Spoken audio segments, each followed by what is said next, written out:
Argentina es, hoy día, un país igual a ese amigo que siempre te pide plata diciendo que necesita comprar comida, pero lo ves en una fiesta. ¿Por qué decimos esto? Por la simple razón de que el Estado argentino tuvo déficit 113 de los últimos 123 años, es decir, que en solamente 10 años, desde el 1900 hasta la actualidad, se gastó menos de lo que recaudó. Los restantes 113 se gastó por encima de sus posibilidades, se financió la diferencia pidiendo plata o buscando soluciones creativas para esconder los números. Si te está gustando este video, suscríbete y dale like. Durante la cuarentena, como la democracia es un juego en el que gana el menos antipático, ya sea presencial o en línea, casi nadie se concentró en las estadísticas y la inflación que estaba apoderándose del país, como un tumor que lentamente se propagó e ignoramos sus síntomas por muchas distracciones. Alegando que no era nada serio, ahora Argentina tiene una deuda de alrededor de 400 millones, de más del 80% de su PBI desde la fundación del Banco Central. En total se le quitó 13 ceros a la moneda en todos estos años desde su fundación. Obviamente los últimos años no escaparon de esta lógica y la última vez que cerramos un año con superávit fue en 2008, pero esto en gran parte fue porque era el primero de los 8 que gobernó Cristina. Cabe destacar que el punto sin retorno de lo salvable fue en agosto de 2012. Así es, llevamos 136 meses seguidos en déficit.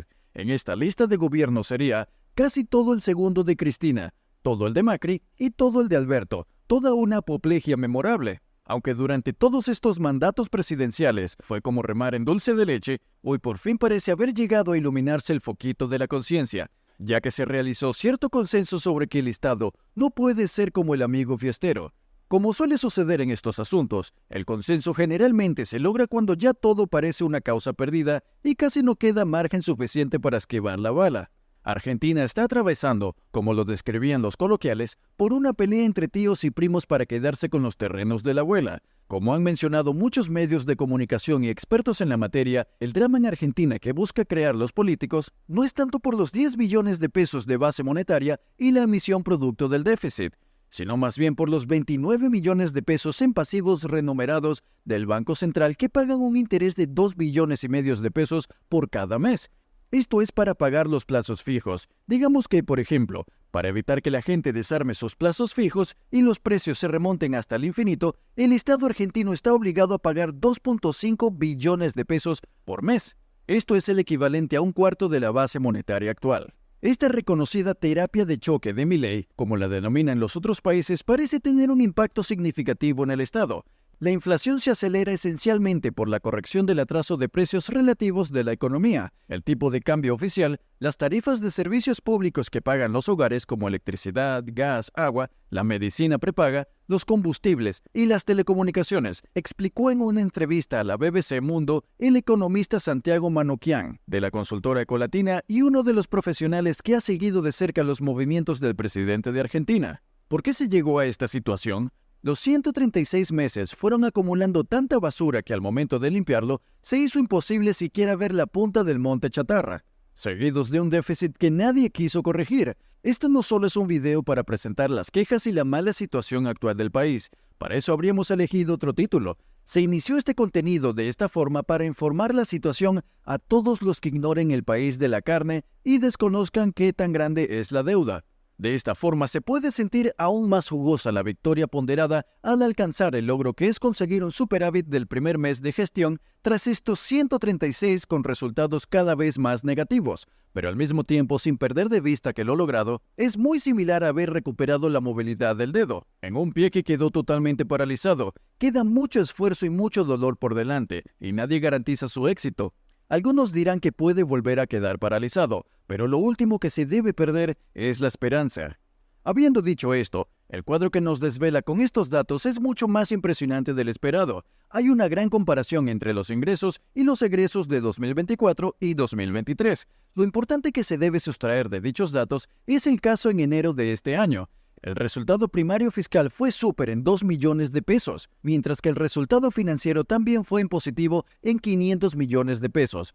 Hay que aclarar que el resultado primario son los ingresos menos los gastos y el financiero es lo mismo pero contando los intereses de la deuda, como si no se contemplan los gastos. Por intereses de deuda del Estado, las gráficas muestran que se retiró de circulación 2 billones de pesos. Si contemplamos los intereses que se retiraron, fue un monto alcanzado de 500 millones por primera vez en 137 meses. Si te está gustando este canal, no olvides suscribirte para no perderte los últimos videos. El Estado no necesitó emitir o tomar deuda para afrontar sus gastos por primera vez en mucho tiempo, sino que por el contrario, recaudó todos esos 500 millones para cancelarlas. Ahora, si en sus mentes se hacen la pregunta de cómo se logró ese superávit, bueno, la respuesta es más sencilla de lo que se cree, solo aumentando ingresos y reduciendo gastos, principalmente por el lado de los ingresos. La devaluación del tipo de cambio oficial en diciembre permitió que los derechos de exportación crecieran un 574%, los de importación un 377% y el resto tributarios, donde cae por ejemplo el impuesto país un 655%. Aunque la mayoría de esos impuestos se cobran como un porcentaje sobre la facturación en pesos, que a su vez depende del tipo de cambio al cual se convierte en la mayoría de los casos una facturación en dólares. Es notable que en este recorte de los primeros meses del año, por el lado de los gastos y bienes, se hiciera una diferencia irrefutable. Otro aspecto al que tomar en cuenta es el departamento de los jubilados, con una inflación interanual del 254% entre este enero y el del año pasado. El aumento de tan solo un 119% de las jubilaciones permitió que los números cerraran en verde, un color que no se veía en mucho tiempo en ningún punto financiero del Estado. Según los cálculos, si el ajuste a los jubilados hubiera sido idéntico a la inflación, o sea, por ejemplo, un 254% por el resultado primario, hubiera sido positivo, pero el financiero deficitario en 365 millones. Las derogaciones en subsidios, las transferencias a provincias y los gastos en obra pública casi no se habrían ajustado a este caso o lo habrían hecho pero hacia abajo en números rojos. Esto representa mucho menos en términos del gasto total a donde se espera ir con los intentos de darle la justa dimensión al logro. Si bien es cierto que el superávit después de 136 meses es como una bocanada de aire fresco después de haber metido 136 veces seguidas de mala suerte. Con esto se puede dar el primer paso kilométrico hacia la reconstrucción de la capital que tanto ha promocionado Milei, y los otros países vigilan ante sus teorías económicas nunca antes implementadas en práctica. No se puede olvidar que los 500 millones de pesos están más que compensados por los 2,5 billones de intereses, que se pagan en pasivos renumerados y la sostenibilidad del superávit dependerá en gran medida de lo que se haga con la fórmula jubilatoria. Para los que desean profundizar más en este tema, se debe mencionar que la fórmula actual del kirchnerismo ajusta cada 3 meses en función de la inflación del trimestre previo. Y por supuesto, la última actualización que recibieron los jubilados fue en diciembre en función de la variación entre julio y septiembre. La próxima vez que se va a realizar será en marzo, en función de la variación entre octubre y diciembre. Si buscamos un punto comparativo, digamos que según la fórmula albertista, recién en junio las jubilaciones van a verse mejor equilibradas. Obviamente depender de los jubilados para que cierren los números es un cuestionable. Más allá de nuestras opiniones sobre la distribución de estos fondos, no es muy justo reconstruir a Argentina sobre sus viejos huesos, pero supongo que si el gobierno toma esos fondos de pensión, seguro citarán al villano de la primera película de Shrek. Es un sacrificio que estoy dispuesto a aceptar. Ya para finalizar, debemos decir que estas buenas noticias no son del todo una garantía. Por muy realistas que seamos, tenemos una pequeña señal de reinstalación a la sustentabilidad económica, pero eso no significa que el trabajo esté hecho. Es necesario iniciar ahora con un plan más detallado sobre la redirección de estos fondos para mantener el buen camino, en lugar de como se hizo en los gobiernos pasados de Argentina, dirigirlos a los bolsillos llenos de otros en gastos totalmente innecesarios.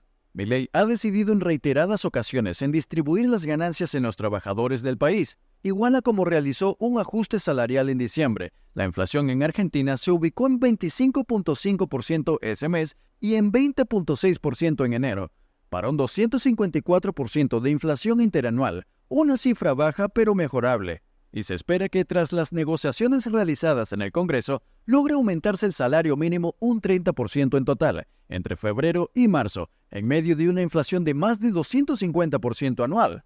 Ante esto, el vocero del Estado Manuel Adorni comentó: "No se ha logrado que las partes se pongan de acuerdo por la discusión por el salario mínimo. Esto es debido a que el Congreso del Salario Mínimo, integrado por el gobierno, las cámaras empresariales y los sindicatos, pedían un incremento total de 85%. Los sacrificios seguirán viniendo para lograr las metas. El gobierno impulsará un fuerte recorte del gasto público, que incluye la reducción de subsidios a la energía y el transporte. Esto provocará un aumento de impuestos para alcanzar este año un equilibrio fiscal que algunos consideran una fantasía y, de ser logrado, un éxito apoteótico. Es de vital importancia para los ciudadanos del país saber que sus esfuerzos en los últimos meses no han sido en vano y que puede verse aunque sea una recompensa por todo esto, pues esta es la recompensa. Estas cifras son pruebas claras de que el método puede funcionar, pero debe seguir realizándose y debe ser cuidado en gran detalle esta oportunidad e ingresos que fueron creados. Cerraremos este video dejando al espectador con las palabras que más contundentes ha dicho hasta el momento el líder de Argentina en uno de sus escasos momentos de tensión fuera de las bromas y los gritos. No hay plata. Esa frase fue: los políticos tienen que entender que la gente votó un cambio y que nosotros vamos a dar la vida para llevarlo adelante, explicó Milei. No vinimos a jugar al juego mediocre de la política, vinimos a cambiar el país. Si te ha gustado este video, no olvides dejar un comentario aquí abajo y activar la campana de notificaciones.